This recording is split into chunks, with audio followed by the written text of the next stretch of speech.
Singapura mendikte energi kita sudah tamat di tahun 2026 ini. Selesai sudah, Indonesia juara.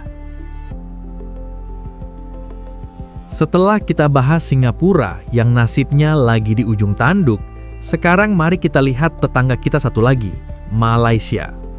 Kalau Singapura kena hantam di urusan logistik dan makelar energi, Malaysia ini baru saja kena geprek tepat di jantung ekonominya, yaitu sektor kelapa sawit. Ngeri banget nih guys, skakmat total. Nggak usah diperhalus bahasanya, selama bertahun-tahun, industri sawit kita sering dihambat dan difitnah lewat narasi lingkungan yang nggak jelas juntrungannya lewat lembaga-lembaga internasional. Sementara itu, tetangga sebelah seringkali terlihat lebih pintar main mata dengan pasar global, sehingga mereka dapat posisi lebih enak. Inilah kebobrokannya.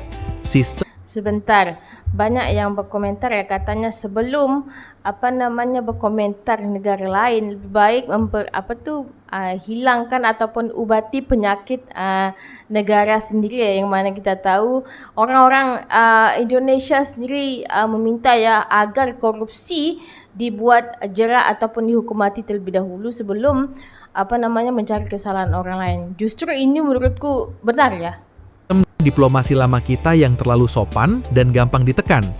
Tapi sekarang, Jakarta sudah nggak mau lagi dengerin ceramah moral kalau ujung-ujungnya cuma buat nekan ekonomi rakyat kita. Udah bukan zamannya lagi kita disetir ceramah lingkungan palsu. Kita tunjukkan ke dunia bahwa Indonesia adalah pemimpin pasar yang sesungguhnya. Saat ini kita sudah menguasai sekitar 85% pangsa pasar sawit di Amerika Serikat. Dan sisa jatah 10% milik Malaysia itu sekarang sedang kita sapu bersih. Kesimpulannya jelas, Indonesia resmi mengambil alih dominasi total komoditas strategis di pasar barat. Raja sawit dunia sesungguhnya guys. Kita bukan lagi negara penggembira yang cuma bisa ngikutin harga, tapi kita yang nentuin aturan mainnya. Malaysia harus sadar kalau era di mana mereka bisa bersaing ketat dengan kita sudah berakhir karena raksasa di ini yang katanya bahan mentah atau minyak kelapa sawit yang sekarang Indonesia merajai, dan untuk Malaysia sendiri seakan-akan diminta untuk mencari jalan penyelesaian.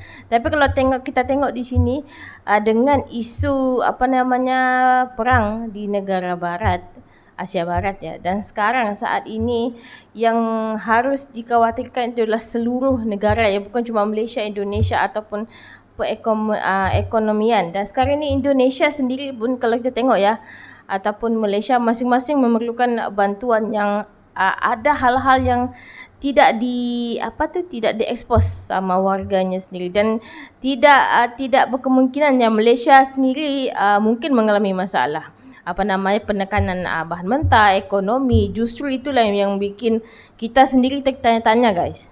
Sebelahnya sudah bangun dan mulai main kasar demi kedaulatan ekonomi nasionalnya sendiri. Senggol dong, Raja Sawit baru. Tentu saja, untuk Sobat Circle K yang ingin tahu lebih lanjut tentang 3 solusi yang saya sebutkan, lubangnya apa dan potensi kegagalannya gimana, gak usah diperhalus bahasanya. Semua rencana besar ini bisa berantakan kalau mentalitas makan uang proyek masih dipelihara di dalam negeri. Betul? Nah, ini poin paling jujur guys, pedas banget. Kita bedah lubangnya satu persatu. Solusi pertama soal pembangunan tangki raksasa di Tuban, lubang terbesarnya adalah birokrasi yang lambat dan potensi korupsi lahan. Kalau proyek ini cuma dijadikan ajang bancakan atau bagi-bagi jatah anggaran oleh para oknum, ya siap-siap saja, tangki itu nggak akan pernah selesai. Aku tahu ya, mungkin ini isu korupsi ini tidak ada kena-mengena dengan Malaysia, tapi justru itu saya sendiri memikirkan ya dengan warga Indonesia yang seolah-olah diinjak-injak sama pemerintah sendiri gara-gara mahu mencari kekayaan mereka sendiri, dan harta-harta ini hanya dinikmati oleh para koruptor. Kasihan sekali ya. Saya tepat waktu.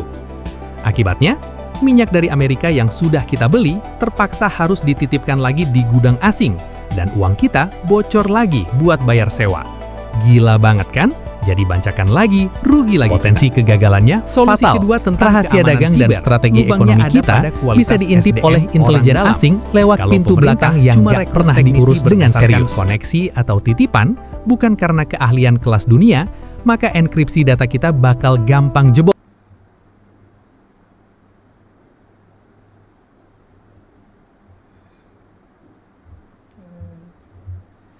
Tapi ya, sistem di Indonesia ni dengan keberanian berpihak kepada rakyat, justru itulah yang harus diutamakan. Ngeri nggak tuh? Tapi Data sayang kita sekali, bisa guys, diintip banyak mentah-mentah. sekali koruptor-koruptor Solusi yang ketiga soal tidak optimalisasi diekspos ya, kilang, dan, lubangnya adalah resistensi kami dari sendiri, para walaupun mafia Malaysia impor ini BBM. negara yang mau Mereka ini dikatakan parasit aman yang ataupun sudah tidak aman, puluhan tapi tahun namanya kenyang dari korupsi. skema Kami impor. sendiri mengalami, Mereka guys. pasti bakal melakukan segala cara, mulai dari lobi politik sampai sabotase teknis, supaya kilang domestik kita tetap dianggap tidak efisien atau rusak.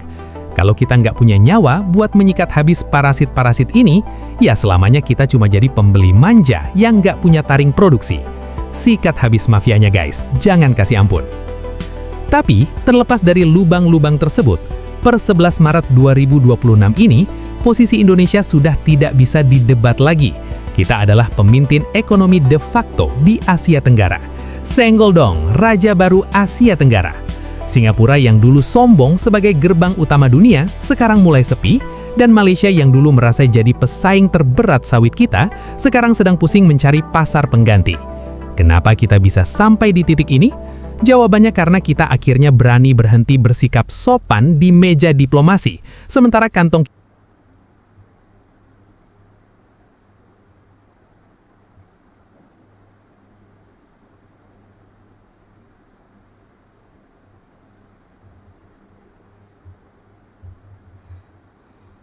Guys, tapi ya, apa yang penting sini jangan bilang merdeka secara ekonomi, yang mana kita tahu realnya warga ini tidak menikmati dikuras habis kekayaan lewat bumi perantara. sendiri. Kita mulai Yang pasti menggunakan kumpulkan logika itu kekuasaan para yang koruptor nyata dan untuk melindungi memperbaiki perut namanya, rakyat sendiri.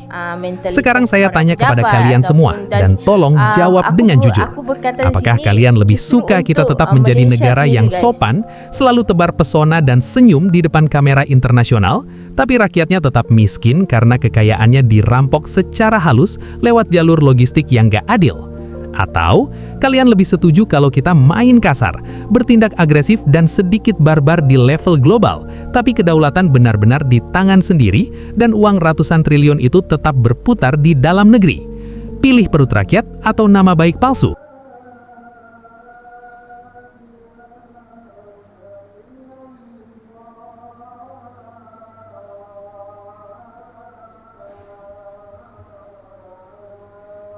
Setuju?